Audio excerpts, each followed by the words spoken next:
Hello, Tiffany. Hello, how are you? I'm fine. Actually, nice to meet. Nice. Are you excited about this? I'm so excited. All right, that's really cool, man. Well, for all my followers, this is Tiffany Cole. She's an amazing artist um, in the UK. I'm right, right? Yes, I'm Awesome. American, but living in the UK. Yeah. Okay, yeah, awesome. Well, today we're going to be going live, making some sketches on Instagram, some drawings on Instagram, and let's see how it goes. I got my brush and more brushes, my pencils. Let's make magic. Amazing. I have so many questions for you. All right. Okay. And I'm drawing a naked body. If anyone is wondering. Hopefully Instagram does not shut us down. We'll see. We'll see. Yeah. Okay. Amazing. Wow. So you're at the beginning stages of your portrait, yeah? Yeah, I have a couple of works I'm working on in the studio right now, but I think this will be really cool because it's going to show a process of how I start to some certain point. So you're using a brush? Yeah, basically this is let me turn this around. This is just the first. This is the second layer actually. Okay. At first, I make the first layer with makeup brush, regular makeup brush, because I can spread the tones evenly, the graphite evenly with this brush. It's a regular makeup brush, and then second layer kind of touches more on the, bringing out the forms of the face and the other parts of the book of the drawing. Wow, your drawing is amazing. Are you using powder graphite, not powder charcoal? Well, I mix the both of them. Okay. Oh, really? So actually, this drawing is a big drawing. Wow. It's about 72 inches, I guess. Wow. And it's a full drawing, like from head to the toe. Let me bring it down. From the head to the toe. And you can see the legs over there. It's a really cool drawing. I can't wait to, actually share the process. Well, if you want me to move over to some other drawings I'm making right now, I can move over to this one. Wow. So beautiful. So which one do you think is cool? Both.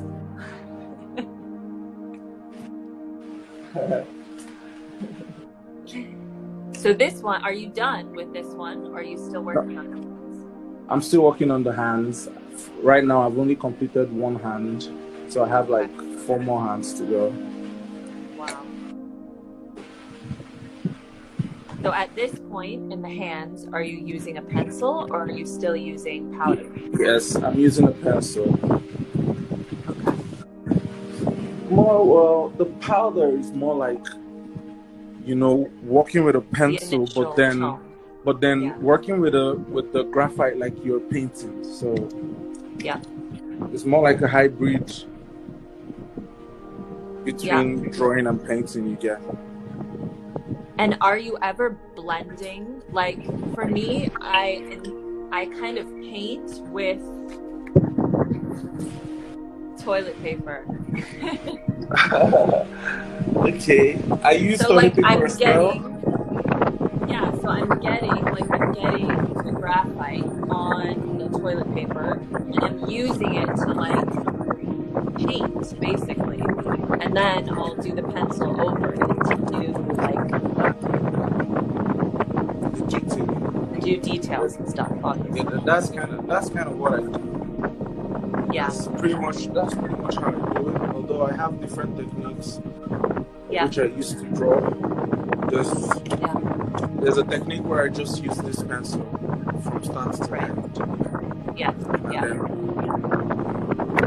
but I use this with scribbling, and like this drawing right now, it's been graphite and more of a charcoal scribbling. So it's kind of different techniques I'm using to make this piece. Yeah, it sounds very windy where you are.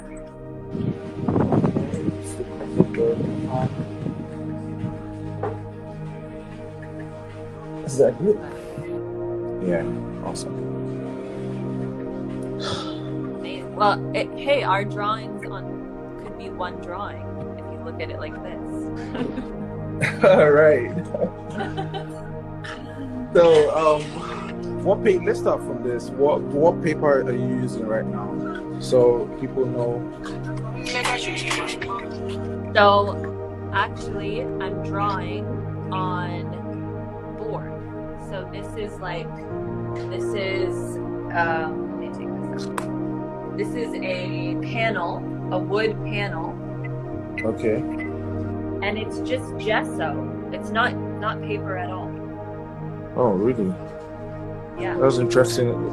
It sounds like something that's fun, because then you're gonna have pressure, a lot of pressure to work with. It's nice because it's so smooth. It's like silk. It's so smooth. And I find that it just like eats up the pencil much nicer than paper. So all it is just wood, and then like normal gesso, like that you would prep a canvas with. Yeah. So not canvas. But that's kind of archival, right? Yeah. Again, and also it's much more substantial and potentially can last much longer than paper. Oh, wow. Well, I'm working on paper. This is my second trial of this paper. It's actually a 600 grams paper. Pretty thick. Wow. And very toothy. It has like a lot of tooth. So basically, I've always been used to drawing on very smooth paper, but I'm trying to blend in, learning how to use this paper. But so far, it's been coming out great, and it's just a little harder to use. And does it come in a roll, a big roll? Yeah, it comes in a large roll. Like it's very large. I think the paper stretches. The paper stretches to about 40 meters. Oh wow. Yeah, so it's really big. And is it smooth or is it bumpy? It's smooth per se, but it has a lot of tooth. Like nice. You could see the tooth on the paper. And if you go so close, you can see that it has nice. Like asperity, a lot of asperity on the paper. Yeah, that's nice because it gives the skin some texture, which it has naturally. You always want that texture. Oh no, but on my case, I don't usually depend on the paper to give me texture. I like to create every single texture on the paper. Yeah. So what happens here is, I know this paper is kind of a little bit toothy. So what I do is before I walk, I use the tissue paper to smoothen it out so that it's a little flatter. Oh, interesting. Okay. Yeah. So let's get to this. Okay.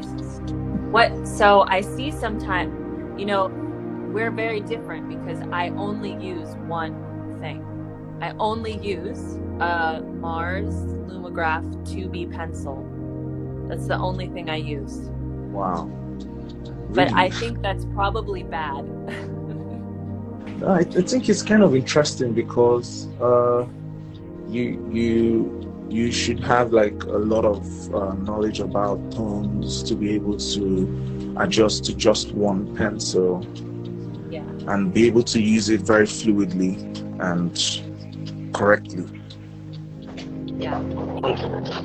On the other hand, I just don't like have to the use. patience.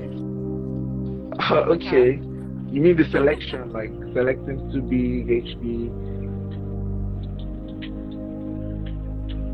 Yeah, I just hate sharpening charcoal pencils. I always break them. Well, I think you kind of get used to them at some point. Yeah. So, should we begin? Sure. I know our connection is not that great, but hopefully people can get some of our messages. So, guys, if you think the connection is good, you could just give a thumbs up in the comment section. I think it's decent. Do you ever find that it's very difficult to mix graphite and charcoal? Because I cannot mix the two. They don't work well together for me. Oh, okay. Actually, it depends on how you use it. Sure. Normally, if you make a mark on paper with graphite, it leaves this glossy surface. Yeah. You know, but that's when you apply pressure. Yes, exactly. That's what I was thinking. Now you can apply charcoal. You can apply graphite on paper without exerting so much pressure by using a brush. And you know, so that's where the powder kind of comes in. Right. You make a layer of graphite. What happens there is the tooth of the hair is like fingers. Instead of using a pencil to compress these paper tips to become flat, you actually insert the graphite in each tooth. I hope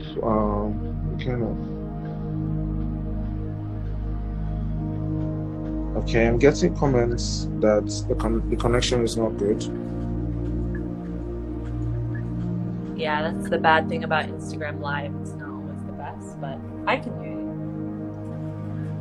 But I can hear you properly. So, some people are saying the thumbs up, some people are saying it's bad, so I'm not quite sure. So, like I was saying, the tooth of the paper is like this, tiny feathers.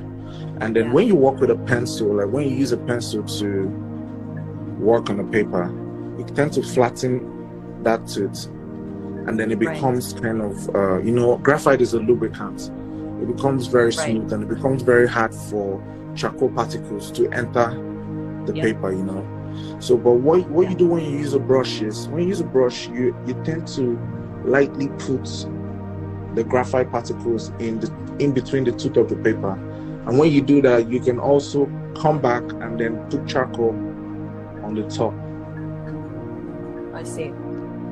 Right, because the way I'm working, I'm drawing like very dark, then I'm blending it, I'm pushing it so hard into the surface. So obviously it's creating like a barrier where charcoal could never sit on top. Okay. That makes sense. Yeah.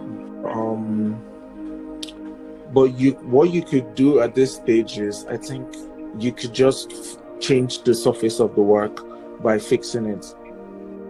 If you fix the work, it kind of comes back to. If you fix the work, it kind of comes back to a new surface. Like the fixative is going to be on the top. So applying the charcoal is going to have space to, accommodate more charcoal. Right. Yeah, I think that's the trick. I use it all the time. Interesting. Especially when I'm trying to get in between layers. Yeah, I fix in between layers. Wow. I notice you're touching your paper, which scares me. Yeah. That also helps me because I'm confident. I'm Wow. confident that I'm not gonna have any smudges, and that's the reason Wow. why most times the background of my work is really clean. Right. Because, like you can see here, I always use erasers to make sure that it's always clean. Because Right. smudges can suck a lot. What are you using to fix your piece? I use a Spray or? fixative. Okay. Yeah, I use Winston Newton sometimes. I have this Delacroix. Okay. It has to say that it is a workable fixative, because there are two types of Okay. fixative. They have the permanent fixative, and they have a workable fixative. A workable fixative, you can still go back with your eraser and erase what you've done. But then a permanent fixative, you can erase and you can add more layers. So right. Interesting. Okay. So Winsor Newton workable fixative. Okay. Yeah. Put that on my list of things to buy. It's pretty awesome. It's just gets tiring when you have to inhale that much fixative. Totally. I can imagine. I never fix my work. Actually, what's cool with this surface is I can use varnish, like for an oil painting. Okay. I haven't tried it on That's so any of cool. them. Yeah. That's so cool. Does it change the color of the artwork? It does darken it a bit, which I kind of like, but also which is cool. Which is cool. Also, what I love about it is because graphite is so shiny, like this part up here, like in the screen, it's shiny, but like it's only because the light is reflecting, which is super annoying. But if you varnish it, it loses a lot of that reflection, which is nice. Wow. But I'm still experimenting with it.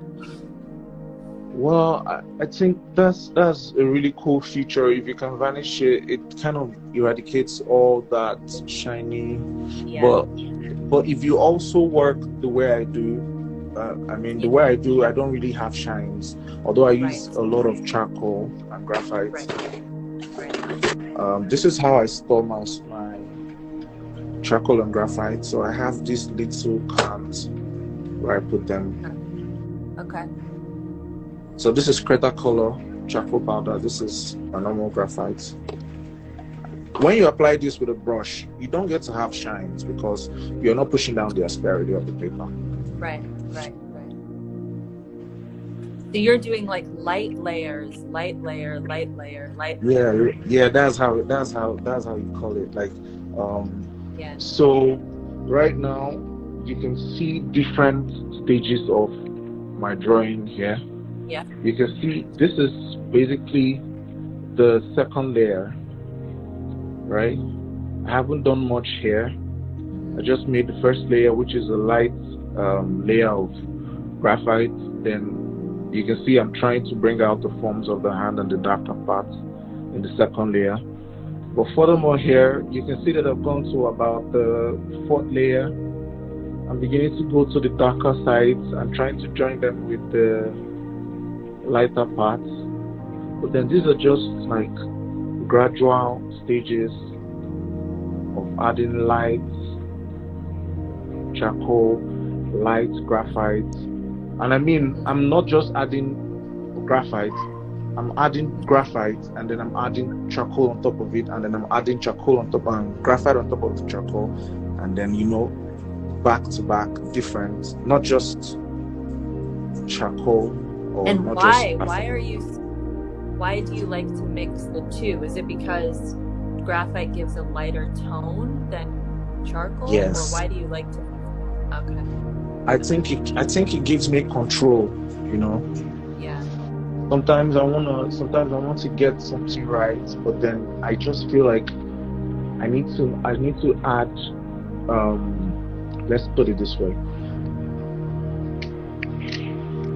if I were to draw here right now, I might want to add a layer of graphite here just so I could darken this whole place, you know,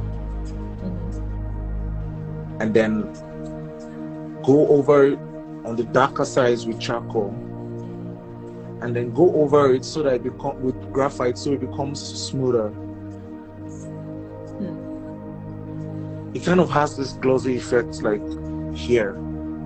Right.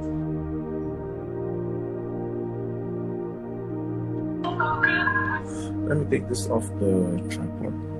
Now, if you look at the work closely, you can see that these are just particles of charcoal and graphite mixed together.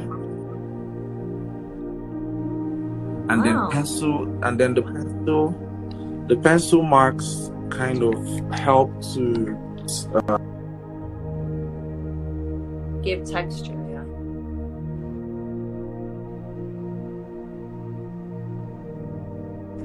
Whites. Do you draw with colored pencil? No, I've never tried. Okay, but you know how you blend with whites? Like you use white as a blend and white color as a blending agent when you're drawing with colored pencils. That's kind of what I do with graphite pencils. So after doing the whole marriage of the graphite and the charcoal, I then go over it with a hard graphite pencil, like 6H or 10H. Now this is now what you do when you pushing it down with your paper towel. Now, but then I'm using a very, very light pencil to push it down. I'm pushing down both the graphite and the charcoal into the paper with a hard pencil. That way it creates like a smooth, you know, it creates a smooth layer over everything. Interesting. There's an example. I haven't worked on this forehead yet, so you can see it's pretty much just powdery. But when I go over it with a pencil like I've done in this region, you can see it looks different. Here looks different from here. And then also why I like to use pencils to do hard pencils to do this is because along the way when I'm scribbling, you know, it leaves some sort of spots like skin details. So that kind of helps me, you know, I don't even have to, you know, make it, but in the process it's being made, so it's very easy. And are you blending those scribbles or no? You're just I'm blending them? Yes. I'm blending. No. The scribbles are blending as I'm working with the hard pencil. It's blending on its own. I don't need to blend it again. I see. Yeah. So the only thing you're using to blend other than your technique is just your brushes. You never use toilet paper or any blending. Oh no. I use toilet paper when I know. Do you ever get to that point where like, I think I just made a mistake. I see. And then you just want to blend it all so you could cover it up. So that's the only time I get to use paper towel. On the other hand, there are some other blending I do. This is a color shaper. It's for sculptors. So it has this I think it's acrylic, I'm guessing. So this is how the top is. Sorry, my finger. I work with a lot of graphite. So my fingers are really messy. You always have black fingers. Yeah, I know. So this is kind of like I don't know how to call it. It's kind of rubber. Oh, interesting. So I also use this to blend. I use it to blend very tiny spots like this. Why this is cool is because unlike a blending stump, it's not going to be able to go into tiny places like this. Right. It's, Exactly. yeah, this is, and secondly, unlike a blending stump, blending stumps are made of paper as well. Yeah. So when you use a blending stump, it kind of picks up a little bit of the graphite, which sucks, right? Yeah. And this doesn't pick up anything. In fact, this drives in the graphite or the charcoal inside and makes it kind of permanent. It's even harder to get rid of it when you use this tool. And then then some other blending I do is with brushes. So I have these brushes, different sizes, different shapes. I use this to apply charcoal or graphite over, an area like this, like I could just control. While I use this with this shape, I use it to apply on a line. You get? Interesting. Right. How do you get your darkest darks, like in the nostrils? How do you get that darkest dark? Okay. So I don't just work with charcoal and graphite. I also use color pencils. Okay. Color pencils.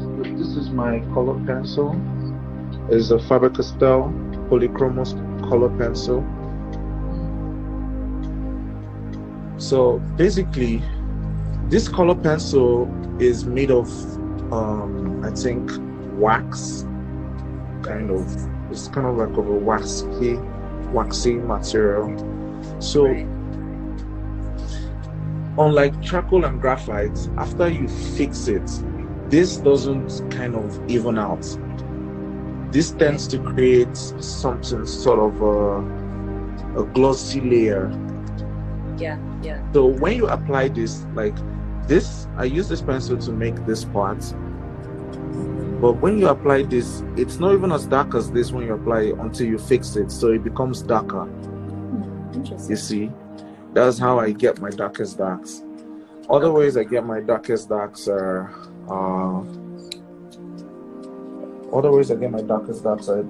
there's another pencil called Contemporary. Yeah, so this is the pencil. Yeah. I used to think that Contemporary was a charcoal pencil, but really it's not. I even had this argument with Ken a couple of years ago, and I think he won. So this is actually not charcoal. Is it a combination of charcoal and graphite or something? No, I don't think it's even graphite. I think it's I think there's a little bit of wax in this as well. Yeah. A lot of people are complaining about the video quality. Yeah, it's very blurry. Like I can't see the details of your drawing, but I can hear you fine. Okay, should we start this again? Because I think everyone needs to see what I'm showing them. Sure. I don't know if it will get better, but we can try. All right. But can you save the video if you exit and then it'll ask you to save? We can save it just in case. Yeah, sure.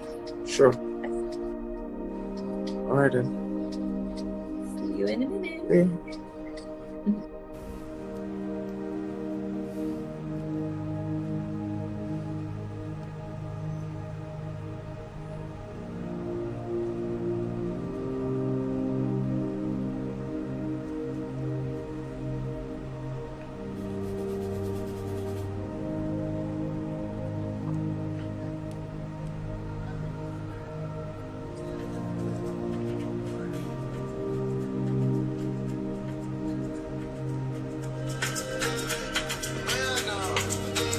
The network, I think my phone went off.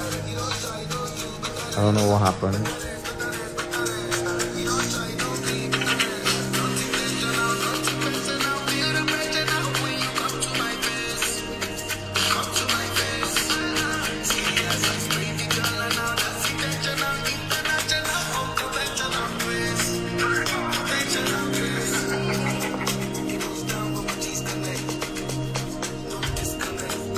Man, who enjoyed the conversation with Tiffany? That was amazing. I mean, I did not even see that going like that. That was so cool.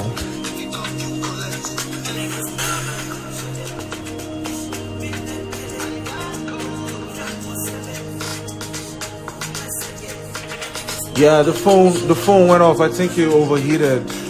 Cause like that was such a long time going live on Instagram.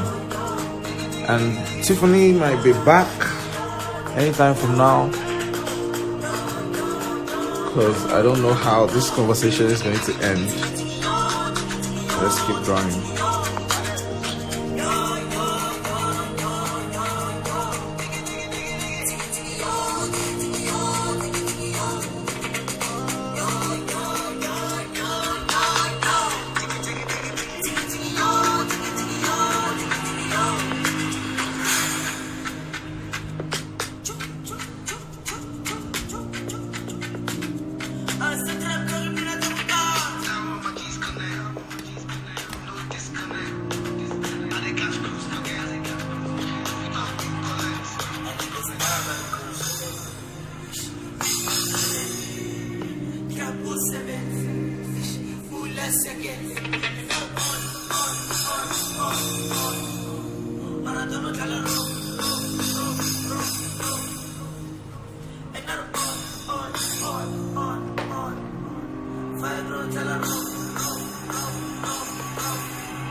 This is just the regular makeup brush. It's not even an art brush, it's just a makeup brush. It's for blending.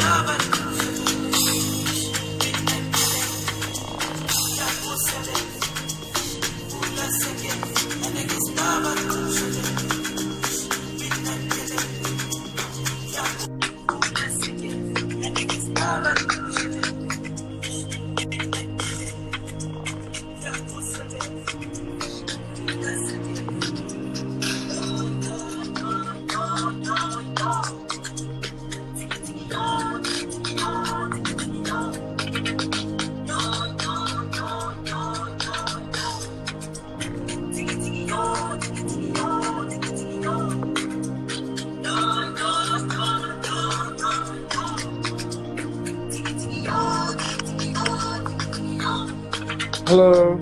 Hello. We're back.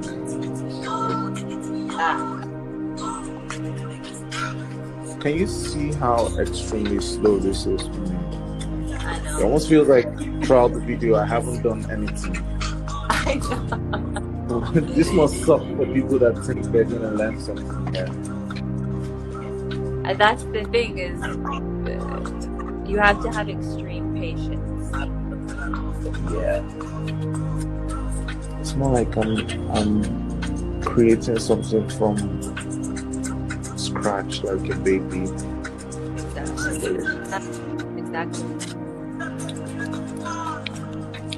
Well, everyone, it's been so incredible. Thank you so much for spending time with us. And of course, Arinze can keep going and answering your questions. But I'm going to take off, and maybe we can do this on a regular basis. Yeah, this is fun. This was fun. It was fun. I'm so glad I got to ask you all the questions to ask for so long. It was a pleasure, and I learned a lot from talking with you. I look forward to seeing you very soon. Probably talk about some other things, because like there's a lot to talk about, right? Absolutely. So, Kenyon, do you want to ask your question again? Sorry, we didn't ask.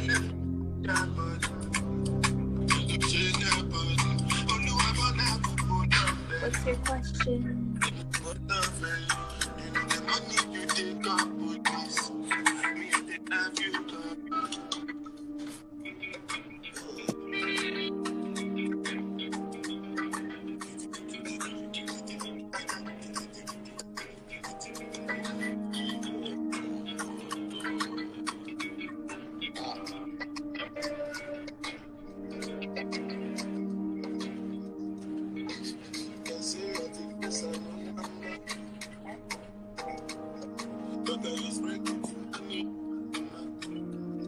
If you have any questions, you could just drop them in the comment section. I'll be going offline as well, so I could just, you know.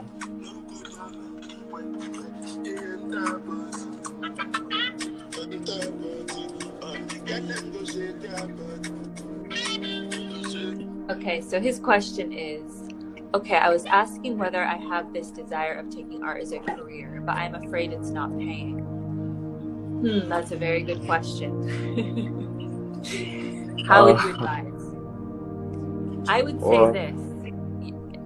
It is going to be a risk, and maybe you can find a job where you can do art on the side for now, because unless you're very young, you have to obviously pay your bills, and then you can build it. You have to build it into a business, because we have to survive and pay for things. There's no way of getting around that. But for me, I saw no other option. I didn't have a plan B. I always had little side jobs to make me money as I was building it. But at some point, with anything, if you're consistent and you learn the business side of it and you find a product that people want to buy, then you can transition to doing it full time. What do you have to say over that? That's actually a beautiful answer.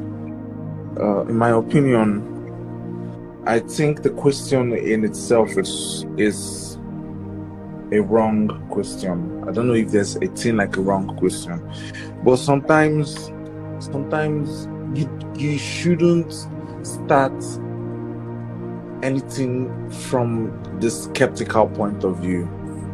I don't believe in starting anything from the skeptical point of view. I start from the critical point of view. What if I do this and do this and do this, and then I become very, very successful?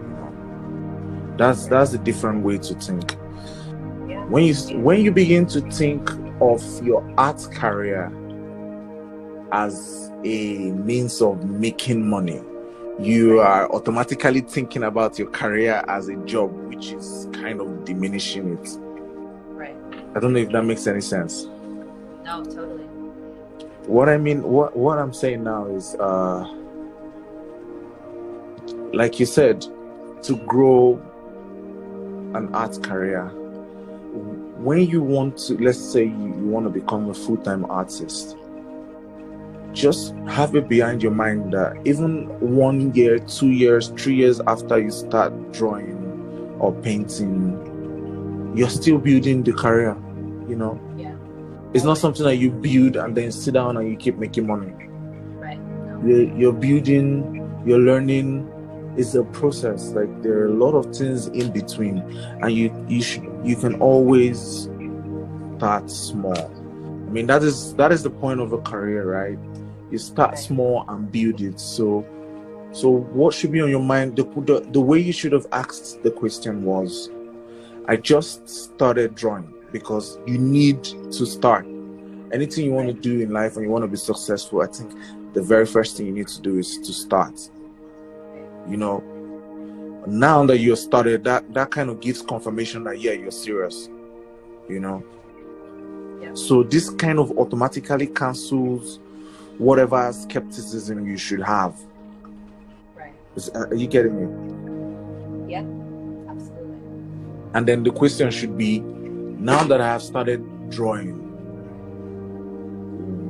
what should I do to get to where I want to be? Right. And that's all revolves around a place of self-development. Yeah. So you see that you need to build yourself, you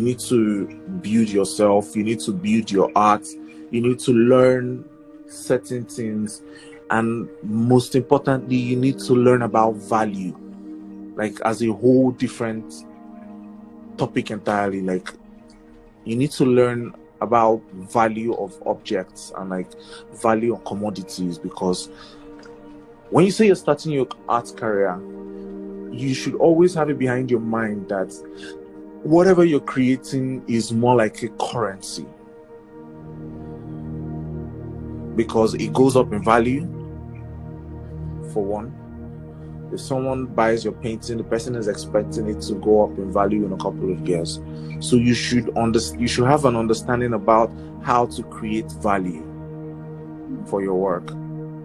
You should understand the scarcity that needs to be around your works.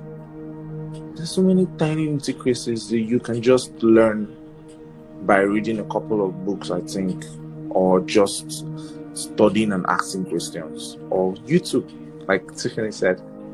Yeah. There's a lot of stuff you can learn on YouTube. Yeah, and on the business side of things, you also need to decide what route you want to take. I mean, I have friends who make paintings, abstract paintings that take them 20 minutes, and they make, 10 a week or more, and then they find that they sell them at a set price, and businesses love them, like lawyer's office and people building a home and all this sort of thing, and they've sold thousands of paintings and they make money as an artist. That's one way to do it. Or you can be a commission-based artist where you do a lot of portraits of people's family, and you can always find that. Or you can be a gallery-based artist. Or there's so many different routes as well. And you'll probably learn what you want, like over time, meeting different artists and seeing the different ways. But each of those ways has a different route. That is so true. Yeah. Because in my opinion, I think in everybody's opinion, it's best to be your own artist. You don't need a gallery and all that. But why you need a gallery is you need to have a profile out there, somewhere in the books, somewhere that you register the prices of your works. You need to make sure that your works, like a currency, you keep it going up. This way, people want to invest in your art. I don't know if anyone got that. Like, you need to know that, if I'm showing with this gallery in LA, and I'm showing with my next gallery, my next show is probably going to be a little more expensive than my last show because the value has gone up. You need to plan your pricing. You need to plan taking your career a little step further, because these are the things that collectors look at. They want to know this artist is going up or coming down, just like Bitcoin. Should I invest? Should I pull out? I think these tiny details really matter. And the other question is, how do you use a projector? I would look it up on YouTube. I'm sure there's so many videos on how to do it because it's kind of hard to explain. But maybe Arinze will do a detailed YouTube video someday of this. You use a projector like any other person. Yeah. It's very easy. Just get a projector and use it. Yeah. So Tiffany, I think I'll be taking a break now. I'm so tired. Okay, we could talk forever. All right. Yes, Kenyon, send me a message. Absolutely. But yeah, cool. We'll do this another time. I wish that I could have asked artists these sort of questions when I was coming up, because I had so many questions. So this is cool. Yeah, this was so cool because I know I don't get to speak to a lot of people. I don't get to speak to people when I'm drawing, so this is kind of fresh. Hell yeah. We could turn this into something, a podcast. Yeah. You know what's funny? I'm supposed to have one with Ken. Nice. Next. Yeah, like Nice. I'm supposed to speak with Ken, talking about paper and what kind of art materials you use on art generally. Totally. And our personal relationship, Hey, which is Ken. Ken, don't steal oh. our idea, okay? This is my thing. Right. This was funny because when I remember we talked about this a couple of weeks ago. Ken, you remember, right? And we just have to get it planned out. So, or we could just make it a freestyle like this, because this turned out really great, right? Yeah. Well, on Instagram Live now you can go live with 4 people, which is cool. I didn't get that. On Instagram Live now you can do it with up to 4 people. Oh, really? Yeah. Wow. Just as of a couple days, like as of 2 days ago. Oh, really? That's so cool. Wow, that's actually cool. Yeah. All right. Well, it's been epic, and I'll talk to you soon. All right, then. Take care of yourself, Tiffany. And thank you guys for coming to our TED Talk. It's amazing we've had consistency the whole time. I think people would get bored after a while, but I guess not. I thought I was gonna get bored myself, but I mean, look at me. It's been almost 2 hours. Almost 3 hours now. Wow. But I think, I still have a million questions, but I'll save them. Save them for next time. Okay. It's been a pleasure. Bye, and just so everyone knows, this is my first time speaking with Tiffany. Yeah. So yeah, which is really cool, right? I feel like I've known you forever. This is how it is. Right. It's incredible. Old friends. Okay, everyone. All right then. Take care. Bye. So yeah, I hope you found this video helpful. Leave a like if you did. It really helps the channel out in a massive way.